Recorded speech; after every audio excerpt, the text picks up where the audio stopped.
khilafiyah tentang apa namanya? Tentang sentuhan laki-laki perempuan, gitu ya. Itu memang khilafiyah madhab. Khilafiyah madhab itu gimana?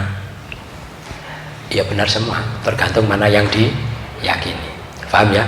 Gitu. Karena idza jtahadal hakim fa asaba falahu ajroni. Kalau akhta falahu ajrun, gitu ya. Seorang hakim kalau istihad, kalau dapat pahala, kalau benar pahala 2, kalau salah pahala 1. Nah itu maksudnya apa? Wong salah kok dapat pahala, gitu ya.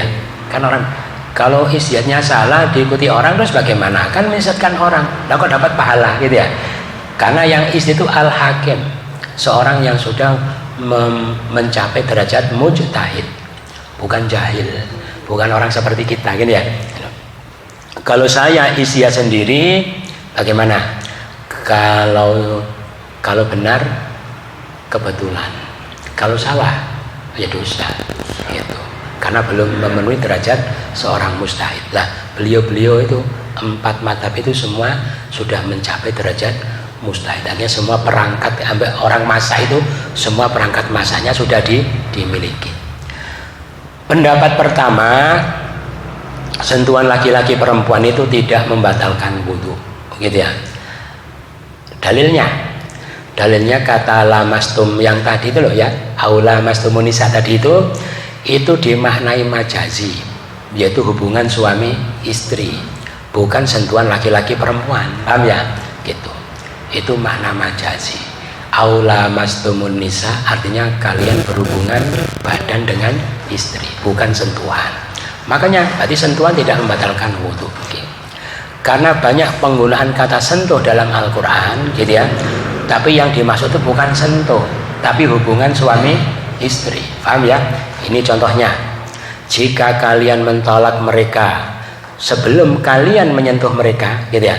Tapi kalian sudah tentukan mahar, maka kalian wajib membayar apa? Separuh apa yang telah kalian tentukan. Masa nyentuh saja, nyenggol itu berpengaruh kepada ketentuan mahar. Paham ya? Berarti apa? Yang dimaksud nyentuh itu hubungan suami istri. Ada lagi, orang yang beriman, kalau kalian menikahi mukminah terus kami tolak sebelum kalian sentuh, maka istrimu itu tidak menjalani iddah. Maka disentuh saja berpengaruh pada iddah, kan ya? Disentuh itu artinya apa?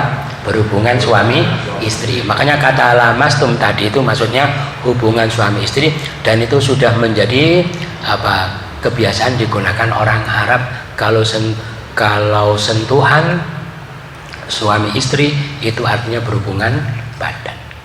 Gitu lamastum. Makanya sentuh laki-laki perempuan itu tidak membatalkan wudu. Pendapat. Terus dikuatkan beberapa hadis ya. Hadis menunjukkan sentuhan laki-laki perempuan itu tidak membatalkan wudu. Ini satu riwayat ya. Adalah Nabi yuqabbilu imra'atahu summa yusalli wala yatawaddau. Nabi itu mencium istrinya, terus beliau sholat, beliau enggak wudu. Berarti enggak batal, gitu ya. Gitu. Ini dari Ibnu Abbas ya. Ini tafsirnya Ibnu Abbas. Ibnu Abbas mengatakan yang dimaksud lamastumun nisa, kata beliau al-jima. Ini ya, tafsir dari seorang sahabat Nabi, menyentuh itu bukan menyentuh tapi jima, hubungan suami istri. Berarti nyentuh tidak membatalkan wudu. Pendapat didukung oleh sahabat Ali bin Abi Thalib, Ibnu Abbas, Al-Hasan, menjadi pendapatnya Imam Abu Hanifah. Nih, itu pendapat pertama. Pendapat kedua, sentuhan laki-laki perempuan itu membatalkan wudu. Alasannya dalil pertama Pak, kata lamastum yang tadi itu dimaknai hakiki, bukan makna majazi. Paham ya? Ya sentuh, bukan hubungan sentuh, makna hakiki ya. Kenapa alasannya? Karena tidak ada qarinah yang mengharuskan makna majazi. Paham ya? Jadi gini, satu kata itu ada makna hakiki, ada makna majazi. Dimaknai majazi kalau ada qarinah. Paham ya? Qarinah itu konteks dari kalimat itu loh, sehingga tidak mungkin dimaknai secara hakiki. Misalnya ya, bapak-bapak itu membuat puisi ya.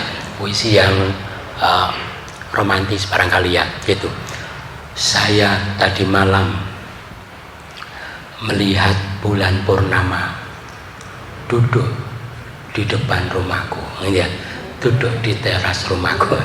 Itu kira-kira hakiki apa enggak? Oh, masa bulan purnama duduk gitu ya?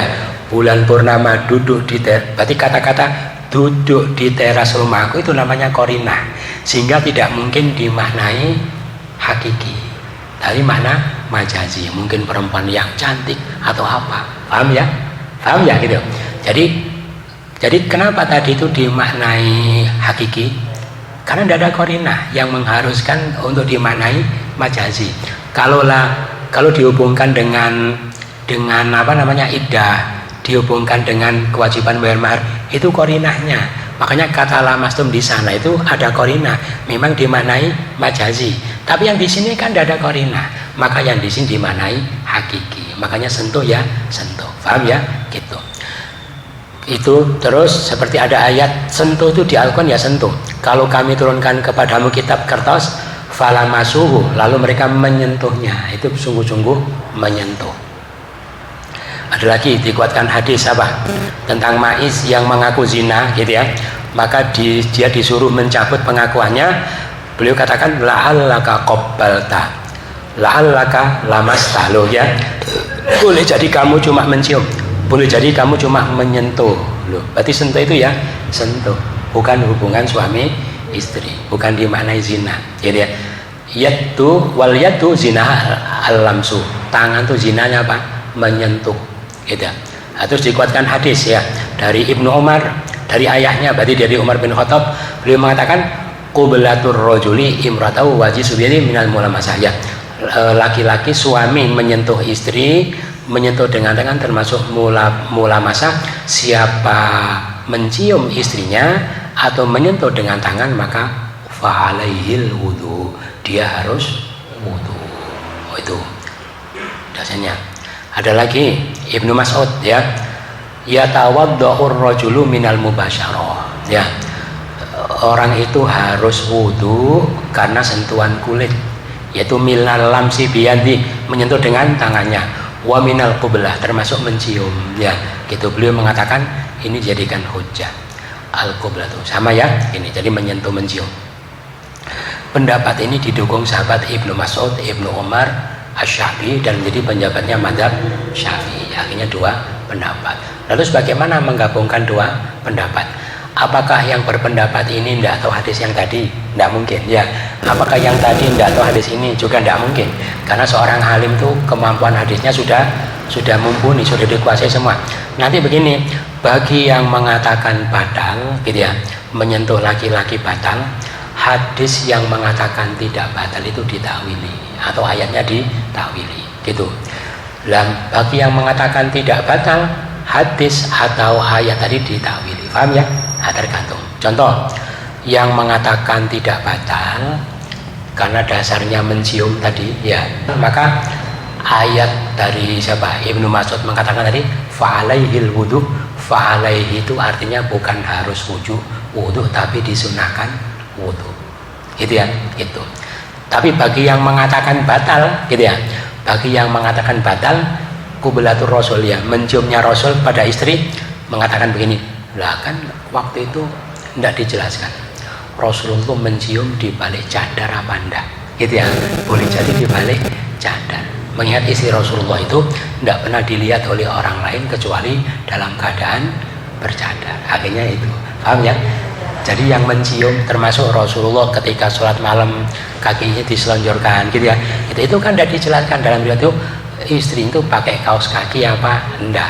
Jadi hadis yang mengatakan tidak batal itu ditakwili. Bagi yang mengatakan apa namanya batal, yang mengatakan fa'alaihil wudu tadi itu ditakwili, itu bukan harus wudu tapi disunahkan. Tergantung apa kecenderungannya masing-masing, berarti semua itu bisa dipertanggungjawabkan kebenarannya, berarti ikut manapun boleh, silakan. Semua itu apa? Ada hujahnya masing-masing. Tetapi yang tidak boleh itu apa? Ikut yang ini terus menyalahkan yang itu yang tidak boleh. Merasakan padahal yang itu juga ada hujahnya. Paham ya? Jadi gitu. Makanya kita itu ikut pendapat, tapi bukan berarti pendapat yang tidak kita ikuti itu salah. Kebetulan saya yakin yang ini, tapi bukan berarti yang itu salah. Gitu loh ya. Hanya tidak mentang-mentang dengan pendapatnya terus ngolok-ngolok, ngeceh-ngeceh, itu akhirnya perbedaan pendapat itu tidak menjadi manfaat, malah menjadi mudarat.